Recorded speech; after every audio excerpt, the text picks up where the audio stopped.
Good, thank you. We have one item on the agenda, public hearing concerning the city's planned sports complex. Our purpose being to gather information and feedback concerning this project. Before we go into public hearing, I need a motion to do so. So moved. Second. I have a motion and a second. Any discussion? All in favor say aye. Aye. We are in public hearing.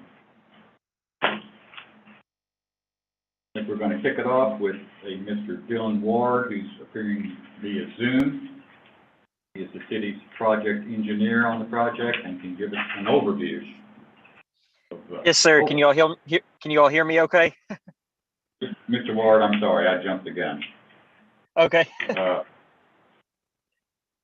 I've got some proposed rules that we're going to put in place tonight if the commission agrees. I'll read these. If a special meeting and public hearing scheduled for 6 p.m. Wednesday, August 3, 2022 has not been sooner concluded and adjourned, it will stop at 9 p.m.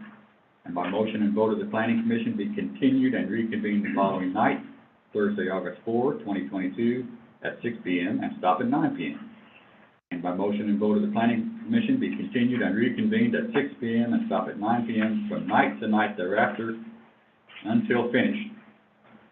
Proposed rules are, the Planning Commission very much wants to hear all evidence, comments, statements, positions, suggestions, and questions from everyone. Each presenter may or may not allow questions during their presentation at their discretion. All general comments will be heard at the end, and all presentations by staff and city representatives, unless the chairman elects otherwise, or otherwise changed by vote of the Planning Commission. There will be no time limit on attorneys, and attorneys will present and comment first. We'll begin with attorneys and non-attorneys. Attorneys may ask questions directly. Questions from non-attorneys must be presented to the chairman, along with who the question is to be directed to, and the chairman will ask the question. That is, non-attorneys may not ask questions directly. Each non-attorney will initially be given 3 minutes. After every non-attorney has had 3 minutes, if there are non-attorneys who would like additional time, an additional 3 minutes will be given, and this procedure will be repeated, and I emphasize, until everyone has had an opportunity to present all they desire to present. Speakers are asked to not repeat something another speaker has said, but they may come forward and say they agree with one or more other speakers and present anything new they may have. Members of the Planning Commission, of course, may comment and ask questions at any time, and I will now ask for a motion to approve these rules. Mr. Chairman, I offer a motion to adopt these rules for the meeting. We have a motion and a second. Any discussion? All in favor say aye. Aye. Very good, thank you. Now, Mr. Ward, are you still with us? I am. Yes, sir. Can you hear me? Yes, can everybody hear the presenter? I need to swear you in, sir. Your name? Dylan Ward, Your address? 1617 Creek Haven Loop, Owensboro, Kentucky.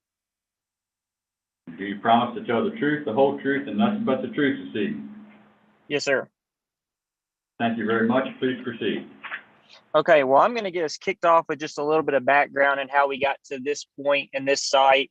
And then my part will only take a couple minutes, and then I'm going to hand it over to VPS, who is actually our designer for the project. So basically what I just wanted to talk about was, you know, how we got the idea of a sports complex and how we landed on the site that we're at.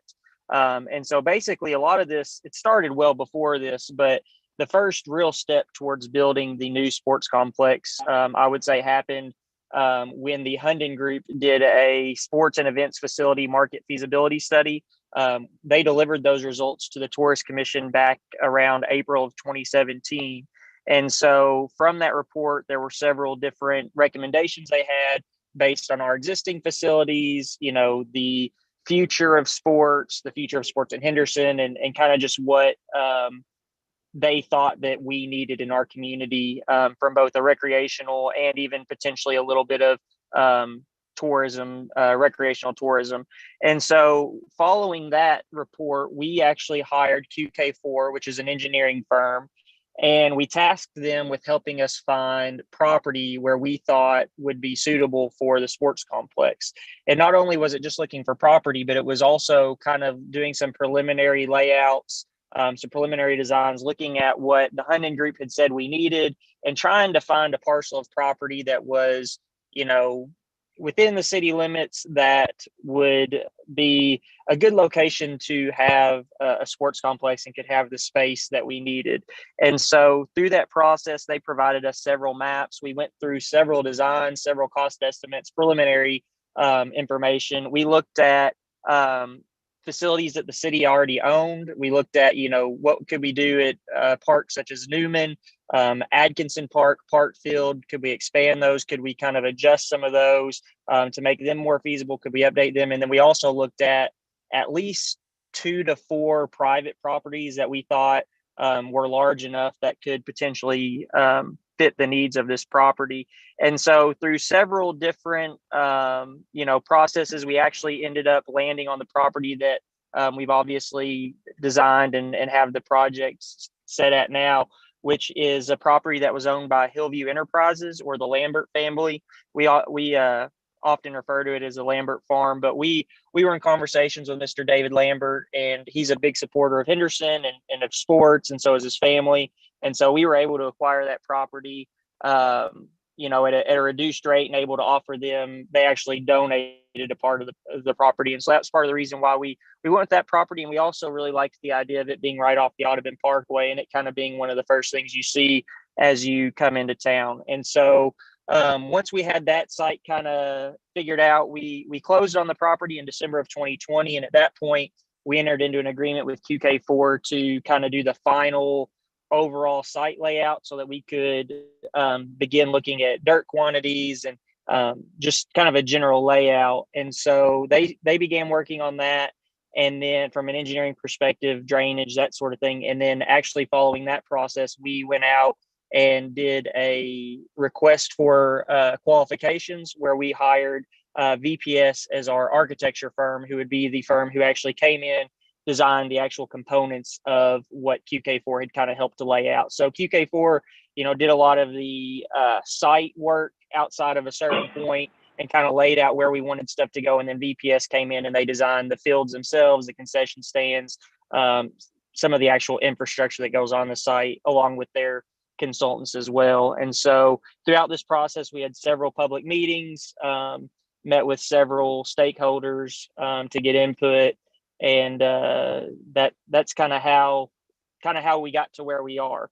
And so if there's any questions, I'm happy to take those. But if not, at this point, I was going to turn it over to VPS and kind of let them talk about more of the bones of the site itself. Does the commission have any questions for Mr. Ward? Very good. Mr. Ward, who will be the next speaker? Very, very good. Thank you.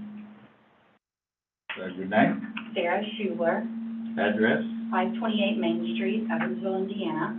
Do you promise to tell the truth, the whole truth, and nothing but the truth this evening? I do. Thank you very much.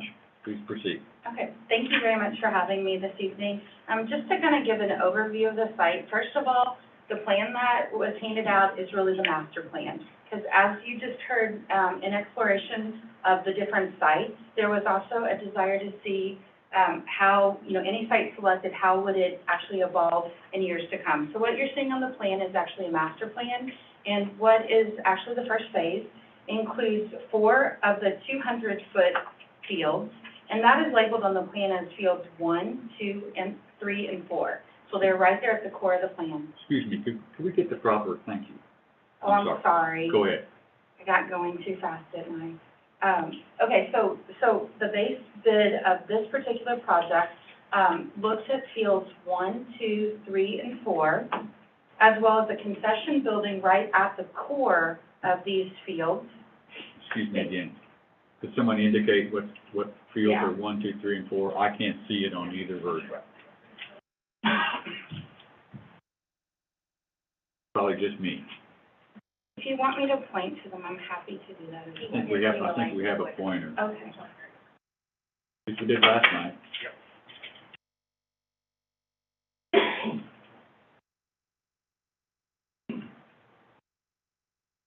Thank you.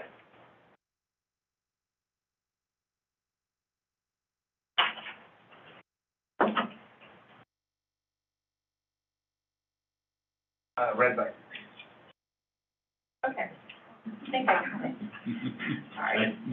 Thank you very much. Sorry to interrupt. No worries. Okay. So as I was saying, this entire plan that you're seeing is the master plan. It actually shows you that if there's these future pieces that you'd like to develop, there is the possibility of achieving those goals on this site. But the project that we're talking about today includes only a portion of this. So what it includes is, to begin with, these 4 fields, just right at the center of the site. They're labeled as, this is field 1, 2, 3, and 4. And just at the center of that, you will also see a concessions building that is a part of this bid. We also have the storage building, as well as the football, soccer practice field right here. And the south parking, just along this edge, is also included as the base bid. There is some grading that is included of the site that's included in this particular bid.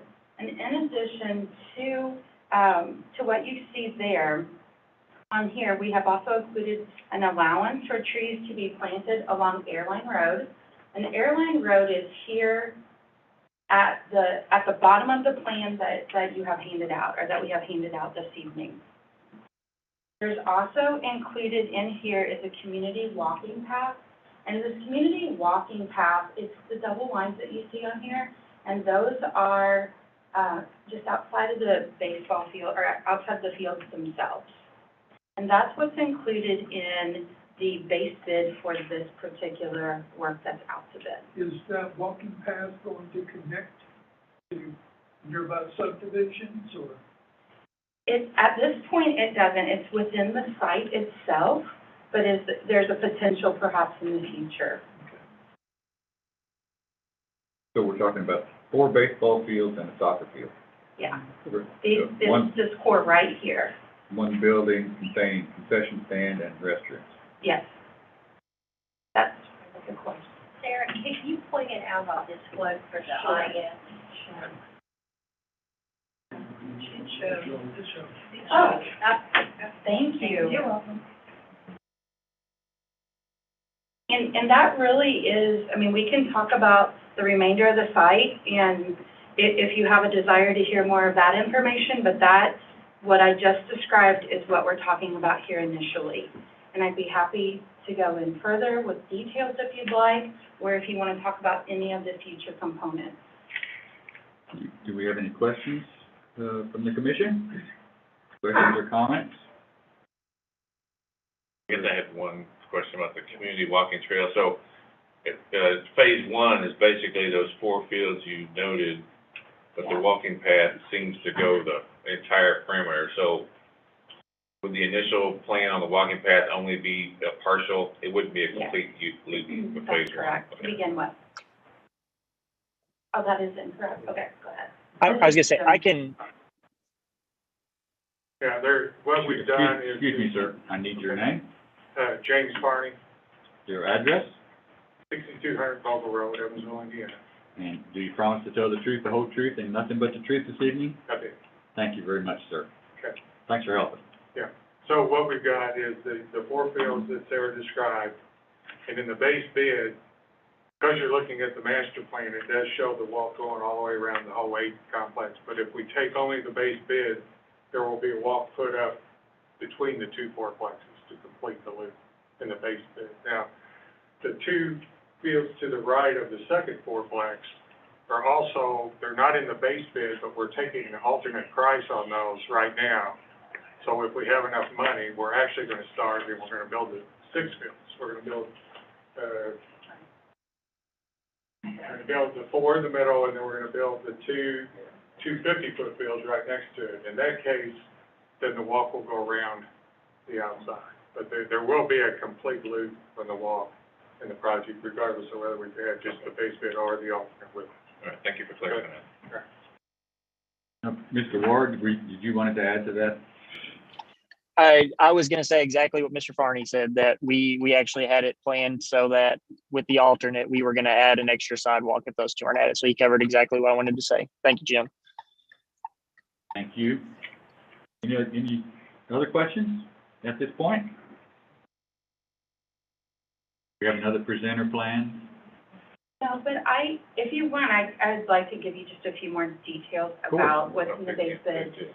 Just to be clear, the base bid of the contract includes what we discussed just a few minutes ago, and then we have also designed a few extra components.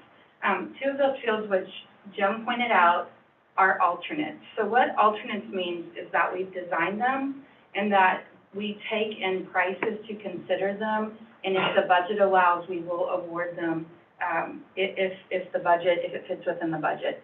So there are several alternates for this project. Those are the two additional 250-foot fields. There's also field lighting that's included. So just to be clear, the base bid does not include field lighting, and that is an alternate to the project. If the field lighting, as it's specified, is field lighting, and it includes the light field guards. So what this means, and if any of you are familiar with the Deaconess Sports Park, it's very similar to that, in which if you do get these light fixtures, they are up, you will see the source of the light, but there are actually guards on them that only allow the spill of the light onto the field itself. So that is an alternate, just want to be clear that that is an alternate to the base bid. And then as Jim described, the additional, or the pedestrian path is also there, and that the site lighting will include lighting along the walking path and parking lot lighting. Another alternate to this, the south parking lot that is in the base bid here is going to be a gravel lot, and then the alternate is to pave it. So that was one of the other additional items that we have designed. How many parking spaces are in that? Do you know that answer?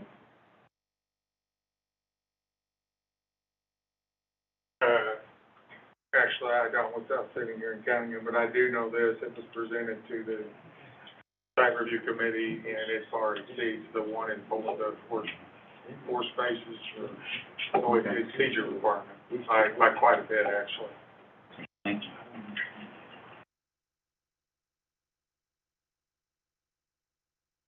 Please proceed.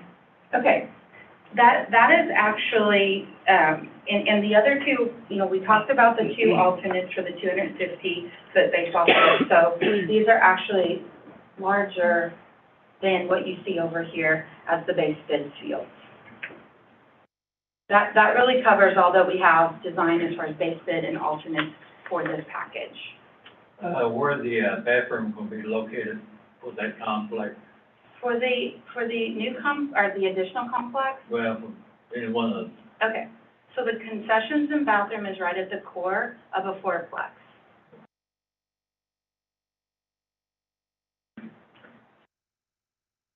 Other questions from the commission?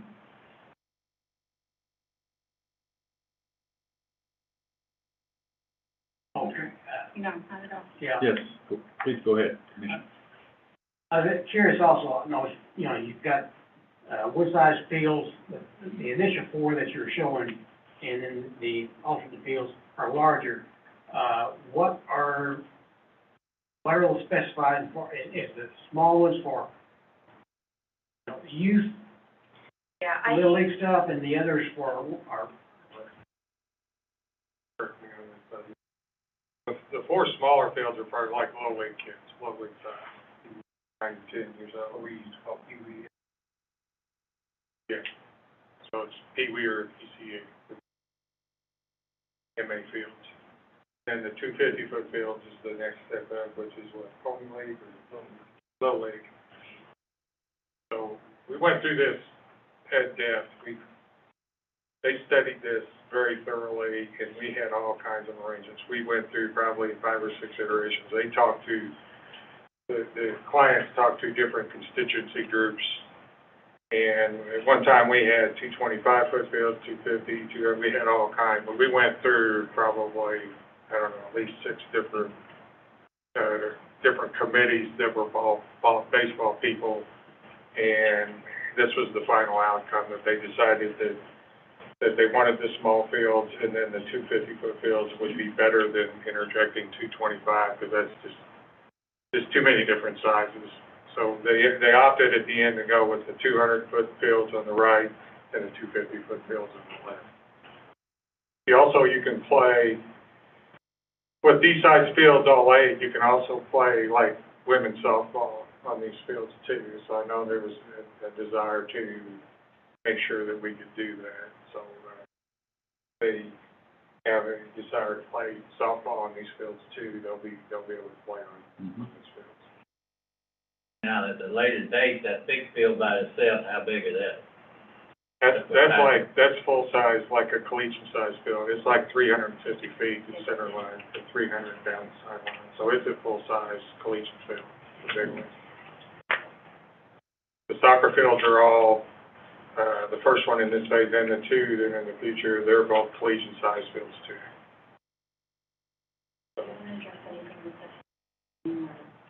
Were they playing anything in particular, or in the soccer fields, were there, like, AstroTurf or anything like that? Not at this time. I think the budget just, they were more interested in getting more, fields in play at this point in time. Not that they wouldn't be converted to that later. That happens a lot. Just like Sarah mentioned, Deaconess. They originally didn't have the money either, so they went with natural turf, but they've just recently installed artificial turfs on the infields of all their fields. Depends on how many hours you play on these fields. Deaconess is getting a tremendous amount of hours played on them, and they just couldn't keep the turf on there. So they opted, as time went on, they found the money to go ahead and make that conversion. Because I was curious about that, why it was not, plans maybe for more of the soccer fields, but I feel to me, you've got an awful lot of demand for soccer right now. Yeah, I don't, advise you or somebody need to speak to that. Dylan, would you care to speak to that? Yeah, I can. What we found is kind of the I won't say the only priority, but one of the top priorities that came out of the Hunden study and just in community conversations is, you all are probably very familiar with PCMA's current facility. Not only is it very old, and they've done a great job with what they have, but it's also not on city property. And so really this sports complex, one of the primary, if not the primary purpose, was to find a new home for PCMA. And it's my understanding that they require the 4 smaller 200-foot fields and 2 of the larger 250-foot fields. They didn't have to be the 250, but as Mr. Farney said, that was kind of maximizing our use from all angles. And so really we had to fit that on here. And then the other 2 fields we thought made sense for some of our older players, as well as to complete the 2 quads. Also, for potential tournament play. And so really what we were left with was whatever space was remaining is what we had to use for football and soccer. And so I will say that youth football in Henderson, they don't really have a home or a field of their own, or at least not enough space. And so that was kind of a priority as well. And so definitely not saying there's not a need for more soccer, but that this was kind of our that was kind of our top priority. And in talking with the soccer groups, we did talk to a couple of different people at open houses about the soccer. And when we told them about this plan, they had said, we would just love to have the open space to practice. And so we actually, as part of this plan, even though the first soccer/football field is the only one being built, we've agreed to go ahead and grade out the remaining area so that can go ahead and be utilized by soccer, different groups for training and stuff. So it's probably not a perfect answer to your question, but hopefully that kind of tells you how we arrived at where we're at. Yeah, he brings up a good point in that all of the entire site is going to go through the final grading plan for the Commissioner Hall, and one thing, sorry, Jim. So even though they're not going to, you could go out and really play on all 3 soccer fields, because all you got to do is, the grade is going to be correct. All you got to do is paint the lines. So, in that, you know, that sense, you could have three teams playing soccer when this is done, even without saying officially that we've done those other two fields. Of course, if there is an alternate for lighting or something, the preference would be to start with the ones that were in the base bid, go from there. Even the four fields, the two that are the alternate and the two that are definitely future, they're also gonna be graded out right away to be able to play baseball on there. So you could practice actually baseball on those fields if you want. So they're not gonna officially be fields with all the fencing and everything around them, but they're gonna be graded such that they're playable for practice at least. Commissioner, one thing we have to mention too is that these fields will be intended to replace the PCMA fields near Palmer's, because those fields will be going away in the near future. So you're gonna have a decrease in baseball fields in the very near future. Okay. But I've got one other question. At Atkinson, we've got 4 fields up there that are totally been left vacant for years. Now, why aren't they supposed to be developed? Buzzy, do you want me to answer that one? Yeah, if you want. Yeah, well, I think that's a great question. And I think that's part of, in my mind, that's always been part of this master plan. Obviously, the master plan you are looking at now is just in regards to this particular site. But I think from a master planning, like city, county perspective of sports in Henderson, that has always been kind of the next step for me down the road. We've looked at, and part of this is still working it out with the organizations. And so I don't want to get too far ahead of ourselves, but, I think Henderson Flash coming in and renovating the big field out there, Park Field, was great for that facility. And, we've looked at a couple of the little fields in the middle, if maybe we can, maybe convert some of that into parking and then maybe build another larger field out there to replace one of the medium-sized fields and pour some money in there. And so I do think that this master plan for this site is kind of our first step, but I definitely think Atkinson Park and improving that facility and kind of figuring out where we want, because men's softball, I know Mr. Bishop has been really involved with that in the past, and I know they've kind of struggled with a place to call their own. And so all of that is kind of in our overall grand plan. It's just as Brian said, with PCMA and with the new interstate coming through and that property being leased, that's kind of just been our first priority. So definitely we are looking and have talked. We've actually got some preliminary concepts of some things that we could do to add to what has already been done to Parkfield to help that area. So hopefully that answers your question a little bit. Very good. Any other questions at this stage from the commission? We have another presenter lined up. Well, I would ask if Jim could talk a little bit about the engineering of the site, drainage, et cetera. Okay, thank you very much. Okay. I can handle this. The site is currently, oh, come on up, Larry. Larry's with QK4.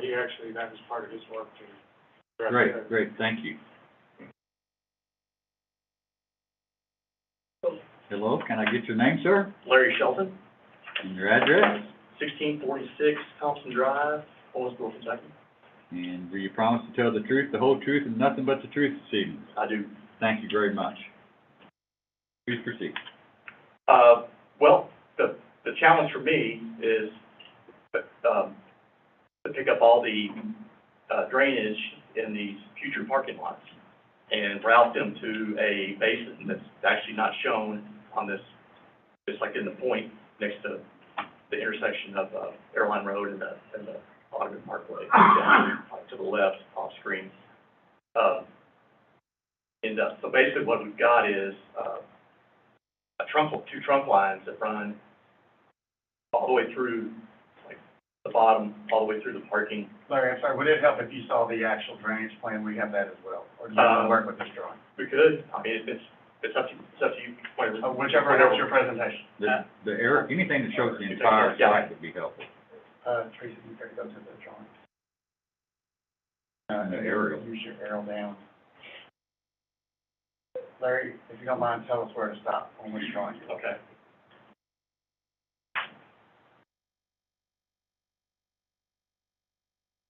That's great.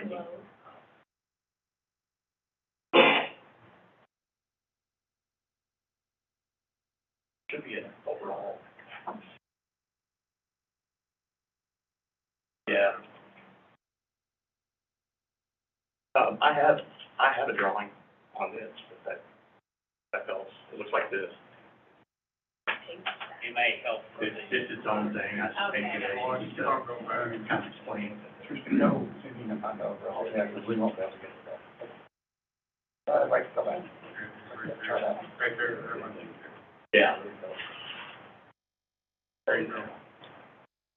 Yeah, There's a pointer there. Is this helpful for the commission to view this? Everybody's with this? Okay. Thank you, sir. Yeah. There's the basin. Basically what we've got is a, trunk line that runs all the way across. Kind of see it there on the drawing. Runs all the way across. It's gonna pick up all this future parking stuff down through here. And I'm gonna put a little basin down here at the end, next to the parking lot, to capture all this water before it goes across the Airline Road, and capture it and pipe it down to this basin. So, eliminate that issue. Larry, one thing I think is, clear for the, audience should understand is the drainage, this is not going to be going on into the neighborhood, it's going to be discharged the other direction. Correct. Yeah, I had one question. That large basin, is that designed as a dry basin or as a wet basin? it's a wet basin. It's a wet basin. Yeah. And there's another trunk line up here, picks up this side. Basically, all this, like Jim is, tying in all his, drainage for the fields and stuff to my trunk line, to route it all down here to this basin. This is Adams Lane, it's intersecting with Airline there in the bottom left corner of that. Yes. My like right here? Yes. Yeah, that's Adams Lane. The Audubon Parkway and then Airline Road running along the bottom. So yeah, but basically, we're grading the site to be finished grade for everything, to be built out. So basically, all they have to do is go back and when they want to add a field, they can add it, it's ready to go. And the basin is sized for complete build out, so it'll, you'll never have to expand it. Anything else?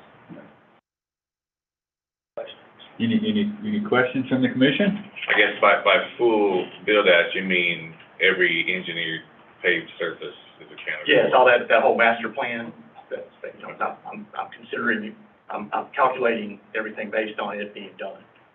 So, sometimes you don't have to mitigate the runoff, the discharge from the basin, so that's,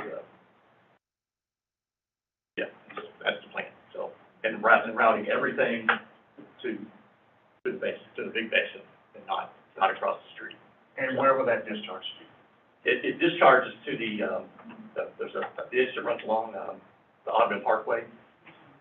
So that's where all the water currently goes now, so just a little spillway that controls the outflow, and it'll still go there, just at a reduced rate. Other questions? Very good, thank you, sir. Have another presenter, or can we start with the others? Okay. We've asked you all to sign in. First of all, I think according to our guidelines this evening, are there any attorneys here to speak to this matter? They speak at the end. Let me check the rules on that. You're okay. Thank you very much. So I'm just going to go down this list, and if you all want to speak, please do so. I'm doing my best on deciphering the names. The first one I think is a Mr. Gary Daniels. Daniels here on Airline Road.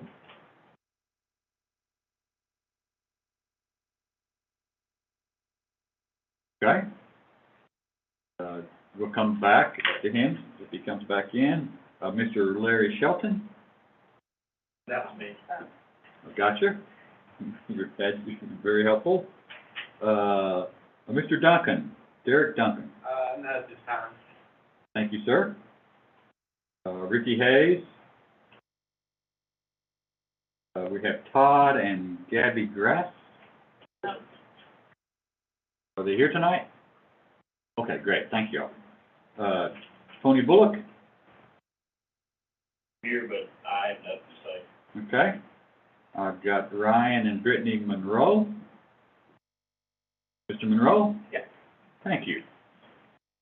I'll be quick, I swear. I need your name, Ryan Monroe, your address, 2257 Greenbrier Drive in Henderson. and do you promise to tell the truth, the whole truth, and nothing but the truth?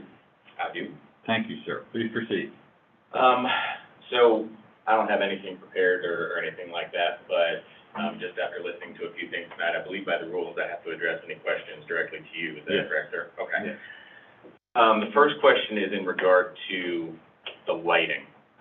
In the bid that we heard and hearing that's optional, I'm coming from soccer side of things with Western Kentucky Soccer Academy, but I know for baseball, for any of those fields, lighting is gonna be infinitely important. So is that something that's still being treated as only optional, or is that something that is basically top of the list going to go through, it's just not necessarily right now?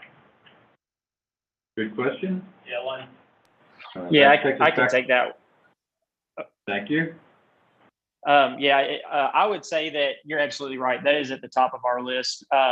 We bid it as alternate, but we don't foresee how we could build these baseball fields in particular without the lights. Because as you said, I mean, I grew up playing soccer as well, but I know enough about baseball to know that, you know, they play a lot of the time in the dark, multiple times a week. So that's definitely top of the list. We would have to accept the lighting before we started looking at any other additional items in the park. And so it's my understanding that if we build these fields, we're going to have to figure out a way to afford the lighting.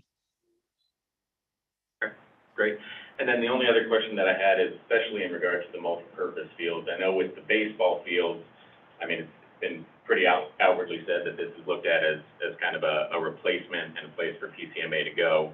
But the multi-purpose fields are definitely going to have a bit of competing interest and a few different groups that are going to want to use them. I know on the outset of the initial plans, it sounds like we're still under the understanding that the fields will be graded and different organizations can come and possibly paint them for their own individual use. But I'm curious as to the management of that, and with those multi-purpose fields, what will the process be for a group like ours to come in and say, we would like to paint the fields, we would like to have it set up and have it used for this period of time? Will there be payments involved for that? Just kind of how those multi-purpose fields will be managed so that organizations can come and have some kind of equal share to them. Okay, good question. Mr. Ward, that sounds like another one for you. I can, and Buzzy, feel free to hop in. That's a great question. That's kind of always been, this has always kind of been a two-pronged project. We've always talked about building the sports complex, and the number one question with building the sports complex is how to manage it and how to pay for maintenance. And so that is something that we are trying to figure out. But with this facility, I think everybody who's been part of the committee up to this point feels very strongly that we want these fields to be able to be used by the people of Henderson. And so we don't know, we don't know exactly what that looks like yet. It might look like if, like let's say if PCMA or there's an entity responsible for maintaining and upkeeping these fields, it might look like a rental payment to use the fields, just to kind of help offset those costs. But it is our intent to come up with some sort of mechanism. And as I said, we're still kind of in the works of figuring out what that mechanism or what that organization looks like. But it is our intent that these fields will be open to others to use. But like, for the PCMA fields, for instance, if they've got, if they're using the fields and they need them so many nights a week, they would have preference or priority on those nights. But on nights where they're maybe not being used, they might be available for someone to rent the field on that night and use them. And I would foresee it being the same way with the multi-purpose fields. Those do get a little bit more complicated just because you do have multiple interests that could be interested in using those. But that is something we're trying to figure out. But we do expect to keep access open to those fields. We just don't know exactly what that looks like, if that kind of helps address your question. Yeah, absolutely, and that's all that I have. Very good. Thank you, Mr. Monroe. Thank you. Okay, let's see. Next on the list, I believe, is Ethan Evans. Thank you. Then we have Barbara and David Lionberg. I have a few questions. Yes, thank you, sir.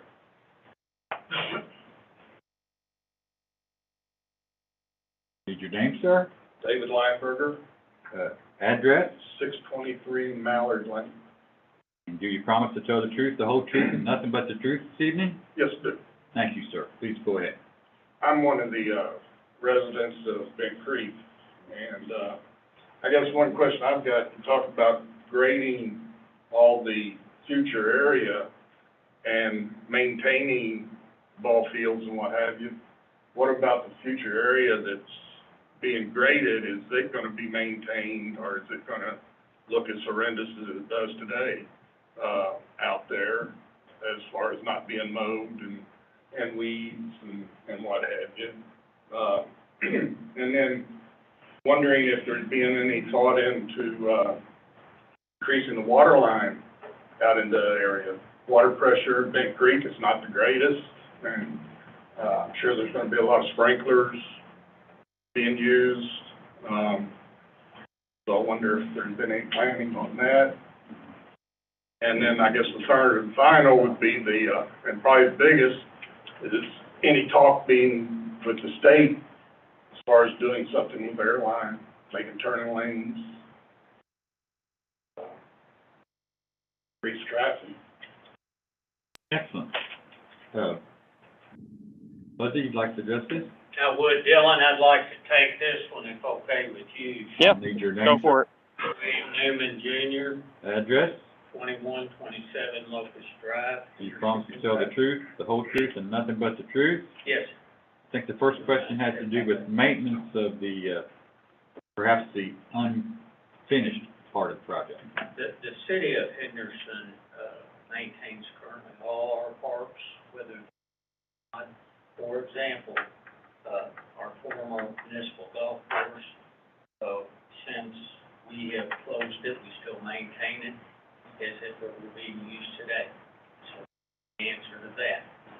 The second question on water pressure, to be honest with you, it's the first time I've heard of low water pressure issues.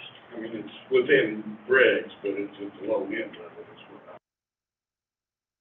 So what I would like to do, Mr. Chairman, is check with our water utility to ask for information in regards to the water pressure. I am going to turn around. Jim, is that in your forte as far as water or irrigation and restroom? Yeah, we did look into that, and this gentleman's correct. The pressure is nominal. It's I think it's about 50 psi. Ideally, you'd like it to be more like 70, 80. So what we can't, in order to even run the irrigation systems, which we will have irrigation, we will be using a booster pump to run those. But the window, each field, or you can water the entire complex in a 6-hour window. So what normally happens, because I've done a lot of these sports complexes, is they will water that through the night. So they can get all their watering from like midnight to 6 in the morning. So that during the daytime hour when everybody else needs water, and they won't be running sprinkler systems. But it does take about 6 hours to cycle through the project. So that would be the plan. So I would advise for Mr. Ward and Buzzy, their maintenance guy, the scheduling of that water to be done through the night hours. Either way, most facilities handle that situation. Okay, thank you. I think the third question had to do with the airline road improvements, potential improvements, the traffic question. Okay. So with that, sir, that was not part of the scope of work for this project. It's a separate question. We have talked with the Kentucky Transportation Cabinet. We do have questions about the complex, but it is a totally different approach we have to take to answer your question. We've done some preliminary work, we just have to take time to sit down with the cabinet, as it pertains to, Airline Road, and as it ties in with the new interstate work that is currently underway. So I hope that answers your question. Hope they don't park from the horse, end up with accidents out there. That's hard, if you have to warrant doing something, and you can't go out and improve a highway, the state, without something being there. That's sort of the warrants of how they work, and how the Federal Highway Administration funds a lot of our public road projects. So this project will drive the other projects. That help you? Thank you. Thank you, Mr. Lineberger. Thank you. I'd like to say, just in my own observation, following up on Mr. Lineberger, that airline road traffic's, that part of town's starting to pick up. There's a lot of good things going on out there in that part of our community, and that, you know, the fairgrounds, the farmers market, Beck's going out. Yeah, so it's a very good question. I hope. Can I make one other comment? Yes, sir. And the speed limit right there where this is 55 too. That's a good point. That's what, that's a good, very good point. Again, I'd like to address his concern. We, in our conversation with the Transportation Cabinet, we will be discussing speeds, because that is what drives the design parameters of any highway. We'll address that as well. Great, thank you. Thank you very much. Let's see. Mary Bradley, No. thank you for coming. I might stumble with this one.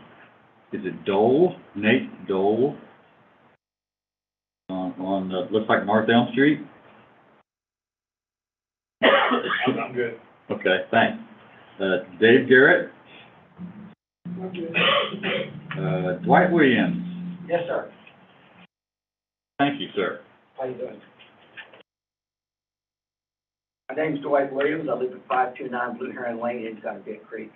Do you promise to tell the truth, whole truth, nothing but the truth? I do. Thank you, sir. I just have some questions and just to bring before you, sir, and some of these have been addressed, but I'm not so much concerned if I've been talking to my neighbors about what you're going to do in the future expanding Airline Road, but it'd be nice to know that we have a plan of what's the traffic flow going to be once you put this in. Before you build a highway, the sports complex is going to be there. So how's all these people going to get in and out of Airline Road, and how's that going to affect us in Big Creek? And the second thing is, I know you got a hydro study and you're going to drain the water away from us. I got some photos here. The water out at Big Creek is terrible, not just their water pressure, but when it rains, you know, my front yard is a creek. And our concern is when you grade this and you dump it someplace else, yes, you're dumping it across the street, but the creek behind me on those farms, that's what's coming back into our property. So I don't want to see you dump it over here and you're happy, and then the next time it rains, like it's been raining, I get water in my backyard. That is another creek that I've been calling Big Creek Creek, because it becomes a creek, and I've got photos to show you. We also are concerned with the light and noise discipline with the abatements, living across the street. That's a country atmosphere. It's great living out there. It's the reason I built. So what are you going to do for light and noise? I know these lights are going down, which we don't even have bought yet, so it won't be an issue, I guess, by the lights. But all the noise, the trees that look like they're in front of the parking lot, which I'm not concerned about the cars. I'm concerned about, you know, Bobby's on first, comes around second, slides to third, and I hear that all the way in the back of the complex there. What's the noise abatement and the light abatement? And the last thing I have is kind of affecting Henderson right now is I hope we can control the homeless population in this park, because we're having a lot of that in our parks today. We surely don't want it across a big creek and all the children that live over there. I would just ask you to consider that, sir, and that's all I have. Thank you.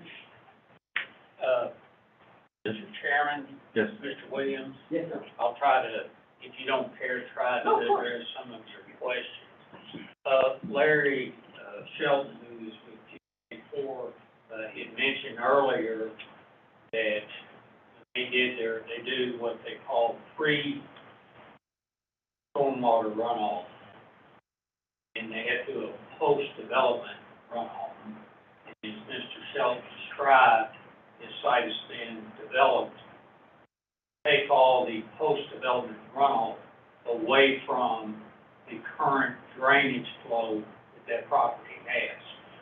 So we hope that anything on that side of Airline Road will be managed and reduced to less impact any current drainage that you got now. Correct statement? Correct. And what if it's not?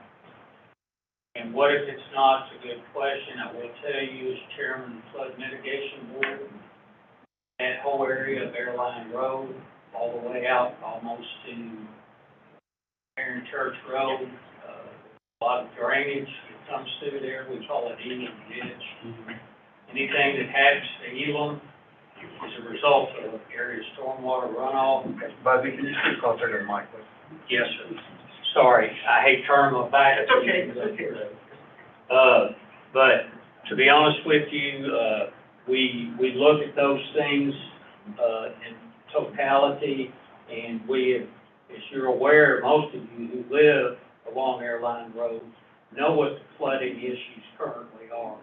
One of the main things we told our engineering and architectural groups, we cannot put any more water onto Bent Creek or adjoining properties. So that's what we're doing there. The other drainage in Bent Creek is a bigger problem. And I promise you in the past, something that we can bring back up, but it is more of a city-county issue that has been addressed by the Flood Mitigation Board over the last 10 years. And slowly but surely, as we have got the Canoe Creek maintained, we have begun reaching out to address stormwater runoff in Elam. Now, one of the projects we just completed about 2 years ago was what we call a cut-through project, where all the water that runs from Elam Ditch into Canoe Creek, we did a short circuit. What we did, we put in a new cut-through ditch, take that stormwater and eliminate about 4 miles of Canoe Creek flow line and put it over into Sellers Ditch, which then dumps back into Canoe Creek in an agricultural area. So that's some of the things we've done. We worked with, there's a farmer back here in the back row that we work with who is over the Elam Ditch Commission. We worked with him to make some improvements down closer to this cut-through project. The question is, it's a multi-million-dollar question. How do you take care from that point out toward the Barron Church Road area? And to be honest with you, we have studied it. We paid engineers to look at it. Do we have a good plan right now? The answer is no. Okay. So back to the light pollution, our architect explained we have downlighting. We think that's the most advanced technology in the industry today is with downlighting. The question about the noise pollution, we will be glad to look at our landscape plan to see if more is needed. And we did ask our architects with their landscaping designers to look at something, what is best for that site to reduce that noise pollution. Did I leave anything out? I think the other question had to do with maintaining the security of the complex. Site. That's a good question. Most of our public parks, in fact, all of them, are open 24/7.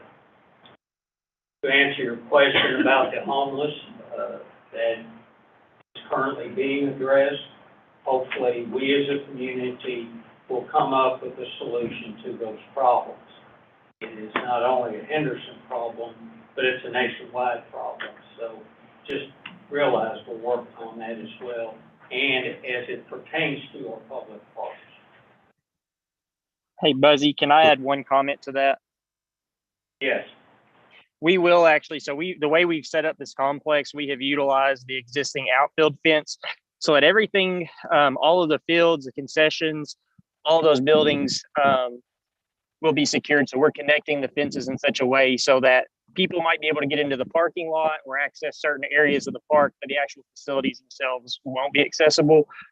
So security is something we've had in mind, but we'll continue to look at that particular piece with that. When we were doing that, we were thinking more from a security, people getting in there after hours, unauthorized access to the fields, but there won't be easy access to structures. There shouldn't be, because everything will be fenced in. Thank you. All right. Yes, Bobby. Will there be a PA system at the field? That's a good question, Dylan. I can't answer that one. I was just wondering the same thing when that was brought up. Our VPS, can you confirm? I'm thinking there are, but I can't remember 100%. That is not included in the base bid of this particular Okay. project at this time. It is being considered for sometime in the future, but at this point, no. I think to further add to your question, anyone here from PCMA? Yeah.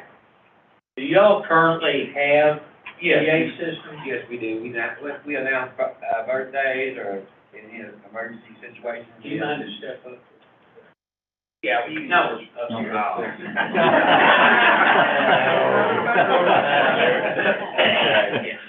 Okay, I need your name, All right, Derek Duncan, your address, 455 Weber Drive. and do you promise to tell the truth, the whole truth, and nothing but the truth? Yes. Thank you, sir, very much. And so what's the question? If you don't mind, I was asking you currently in your current location, Yes. do you use a PA system? Yes, we do. Yes, we do. Announcements for birthdays, if, someone hit a home run, we make announcements over the PA system. For emergency situations, we'll make announcements for like storms or shelter, stuff like that. But to clarify then, your current setup, it's not like listening to a Cardinal game play-by-play. It's No, but it's got pretty sizable megaphones, so it can be loud, but we don't. But you're not calling every play, you're just calling, like, it sounds like you're calling special events, you're not calling every play. Correct. Yeah, Correct. That's what I wanted to clarify. Correct. May I just say one thing? I mean, I'll call every play, but. Oh, time out. They come up there. Yeah, we need to be able to hear you, sir. I didn't mean to infer maybe calling play-by-play for Little League, but I've been in these little games, like when you hit the home run, they shoot the cameras and throw the music and hit all, go to Evansville and watch some of these little games they play. And that's what I'm talking about when I said that. And they have a championship game, which is one day we're going to do, right, over there. I'm sure they're gonna call plays so people can get excited and watch the game.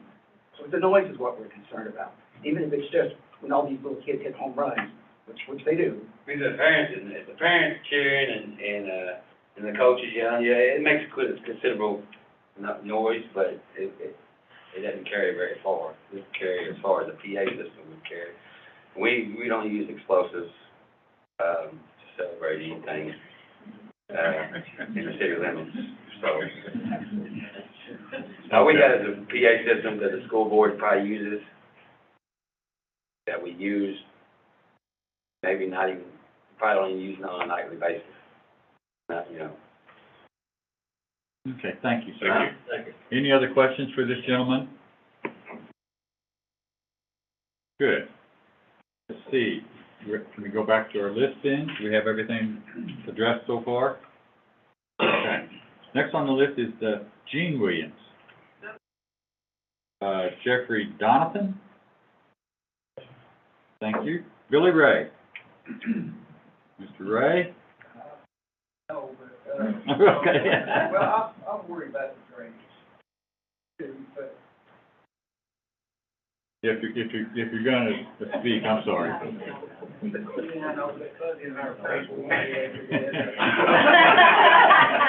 So I need your name, sir, I'm Billy Ray, Maryland, 12097 Airline Road. and do you promise to tell the truth, the whole truth, and nothing but the truth this evening, sir? Yes, sir. Very good. My concern is on the retention basin. I farm that farm, okay, it's very floodable for several hours. When you get a 2-inch rain, I don't think it's not gonna come to Bent Creek. That's not gonna be a problem, it's gonna go across the parkway over to Adams Lane, which is the way it drains. But there's not a very good ditch along the parkway, okay? And the culverts that would take all this, when you put all these baseball fields out there, you're covering up soakable ground, which is gonna have runoff. I'm concerned about your lake as a detention, it should be a detention basin, not a retention basin.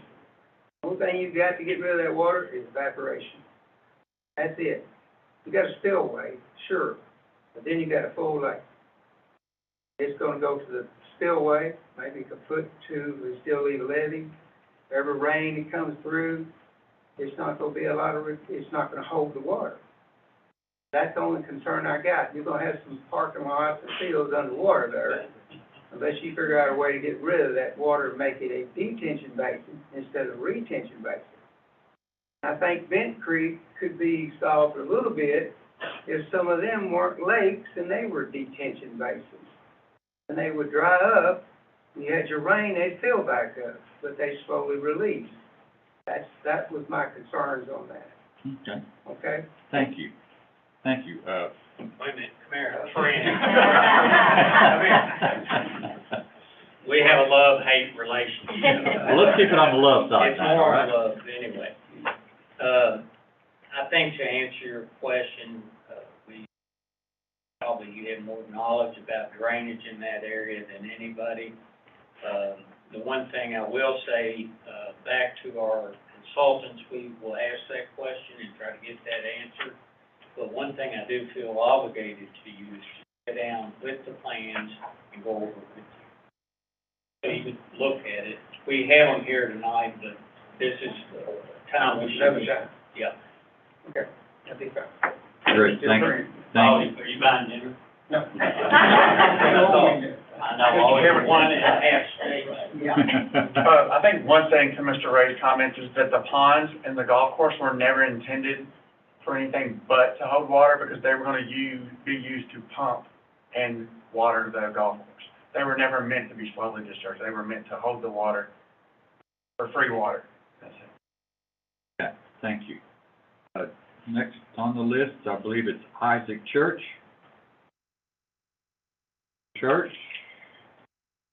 Okay. Then Mr. Mike Church. Okay, and then Dustin McCord. Okay, that's everybody on the list. Is there someone here that could speak, that feels comfortable speaking for the baseball community?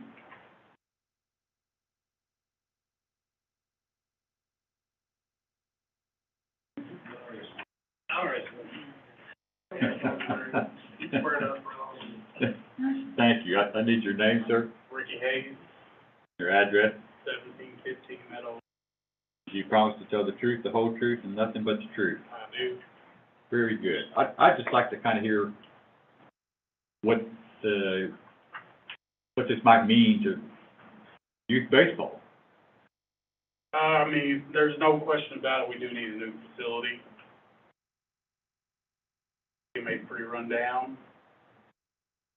Personally, I think, make a facility, we need to make it right. Do it to compete with other counties around us. No one asked, or no one mentioned if these fields are gonna be astroturf or dirt. Dirt. We have competing counties that have astroturf. We're not gonna draw a tournament to Henderson, hotels that stay at. They're all going to Evansville and Owensboro. doing this just for PCMA, I'm perfectly fine with dirt fields. If we're gonna draw tournaments, we're not gonna get them, my personal opinion. Okay, Questions? thank you. Anybody have a question here? Here's, PCMA, do they ever have tournaments in that? Or is that basically, that's all more local tournaments, We not really have draw? tournaments with our rec league, Right. just the kids from But, Henderson. but you're not pulling in people from out of No, town? we can't. Right. We tried this year. We only had 3 teams interested in it. Just curious. What age, can you remind us, what age group is PCMA? We, for our main seasons, it's 5 through 10, but we do T-ball as well. We got 2-year-olds to 11, basically, in the fall. Okay, good, good. Any other questions? Thank you, sir. Thank you. Someone else would like to speak to this? Your name? Preston Herdman, 816 Comanche Drive in Henderson. You promise to tell the truth, the whole truth, and nothing but the truth, sir? I do. Thank you. I just wanted to give you guys a little more background even before Dylan talked about it.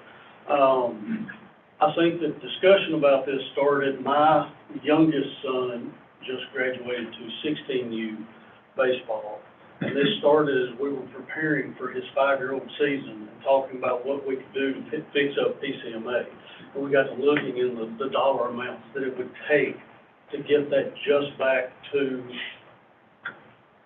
where it wasn't an eyesore and an embarrassment. And it's just beyond the means of what a local nonprofit league would be able to come up with it not being on city property and with it being owned, properties owned by the school board, I believe.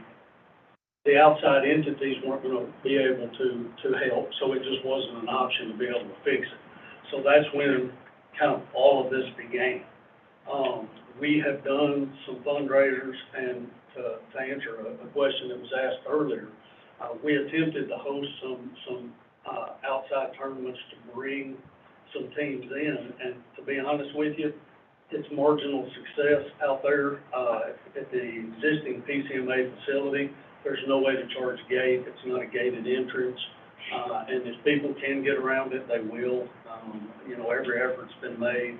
The layout of the facility through the years, I believe that PCMA's facility's been in use almost 70 years, is that correct?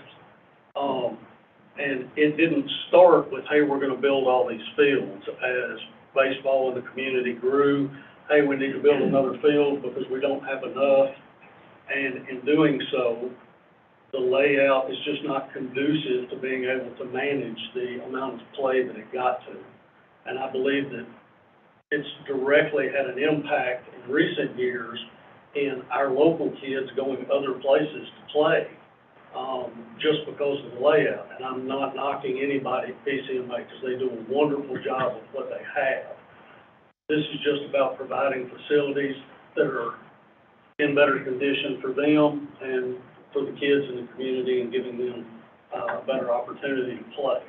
I do think that the facility, as it's designed, will get plenty of play from travel, from outside teams coming in wanting to participate in this facility. But the purpose of this has always been to provide quality recreational facilities and to use the outside tournaments to be able to generate revenue to help maintain. So that's been the purpose of this all along. Mr. Chairman, if I can jump, and I would like to concur with Preston. When we were going through this process, the sole goal was to provide opportunities for local use. If there was an opportunity to augment income via travel teams, great, but that was not ever the primary focus of this project. Thank you. Anybody else on the commission have a question for this gentleman? Very good. Thanks for your help. I've run through my list. Everybody who's with us here this evening had an opportunity to speak to this project one way or the other. Would anybody like to have another opportunity to speak to this project? Yes, please, sir. In conclusion to tonight's presentation by city staff, our consultants, our recreational use programs that have spoke tonight, I want to thank everyone. I will tell you, this has been a very long and tedious process to get where we are today. Without the elected officials who have served in the past and currently serve and could serve in the future, for paving the way for our community to enhance the quality of life with this project. Our elected officials have the vision and have committed money toward this project. They have been waiting on us to get the plans finished. As you all know, we've gone through a very difficult time over the past 2 years with the COVID, and with now we're in an economic crisis in the fact that getting materials for this project could be very difficult and very costly, things that we have no control over. So as we work with our architect and engineers, we put in alternate bids because we don't know what we can afford and what we can't afford. But I promise you, once the bids come in on the project, there will be a very in-depth evaluation of what we can do. And tonight, I would like to acknowledge 4 or 5 people, several of which are in attendance tonight, that have helped guide this project to fruition. And one is Brian Bishop with the Planning Commission, Mr. Preston Herndon, who is a baseball enthusiast, Leo Peckinpah, who we all know is a sports announcer for West Kentucky University and past youth sports advocate, Trey Stevens, who's our Parks Director, Mark Simmons, who's also with the Parks Department. Brian, who else am I leaving out? You and Dylan, we got Preston, that's everybody. So this has been a joint community effort. Again, the first gentleman that spoke talked about the organization of how this complex will be run. That is forthcoming. We've had many conversations of what that's going to look like, and we will come back to the community and explain that once we can get a draft plan together. So thank you for the opportunity to speak tonight, and thanks to the Planning Commission for listening. Thank you, sir. Going to make sure that everybody here that's spoken their piece. Very good. Does the commission have any further comments or questions? I'm glad to see that, glad that people will show up tonight for this, but, it's going to affect the whole county, and it's for our local kids, so we got a good outturn, and, to see something nice whenever we get here. Thank you, Commissioner. I would like to thank everyone who contributed tonight, because I learned a lot of things I didn't know before. Very good. We do have a proposed motion, I believe, that members of the commission have. This is a proposed motion. It can be amended. We can add recommendations, whatever we feel comfortable doing so. But at this point, folks, if everybody's spoken, and I'll entertain a motion in regard to the site plan for the City of Henderson Sports Complex. Mr. Chairman, in regards to the review of the site plan for the City of Henderson Sports Complex, I move that the Planning Commission forward all public testimony, comments, and suggestions to the Henderson Board of Commissioners regarding the Henderson Sports Complex. As requested by the Henderson Board of Commissioners, the Henderson City County Planning Commission held a public hearing to gather input from the general public and interested residents. Excuse me. To the proposed sports complex located on Airline Road and being parcel ID number 67-77, I leave the motion open for other members of the Planning Commission to add suggestions and comments. Second. We have a motion and a second. Any further discussion? Madam Secretary, please call the roll. Frank Boyette, Aye. Kevin Herron, Yes. Stacy Denton, Yes. Gary Gibson, Yes. Dickie Johnson, Yes. Hexar Royster, Yes. Mac Arnold, Yes. Bobby Jarrett, Yes. Kevin Richard. Yes. Very good, the motion passes. The special call meeting, we only have one item on the agenda, which we have just concluded. I want to add to other people saying thank you for all for coming and participating. It's been very, I think it's been very constructive. I'm looking forward to how this shakes up moving forward. That being said, I'll entertain a motion to leave public hearing. So moved. Second. Have a motion and a second. Any discussion? All in favor say aye. Aye. We are out of public hearing. Now I'll entertain a motion to adjourn. So moved. Have a motion and a second. Any discussion? All in favor say, excuse me. Did you want to say something? You said that you wanted to for the community. Oh, I'm sorry. No. Okay. Where were we? We're about to adjourn, weren't we? All in favor say aye. Aye. Very good. Thank you all again.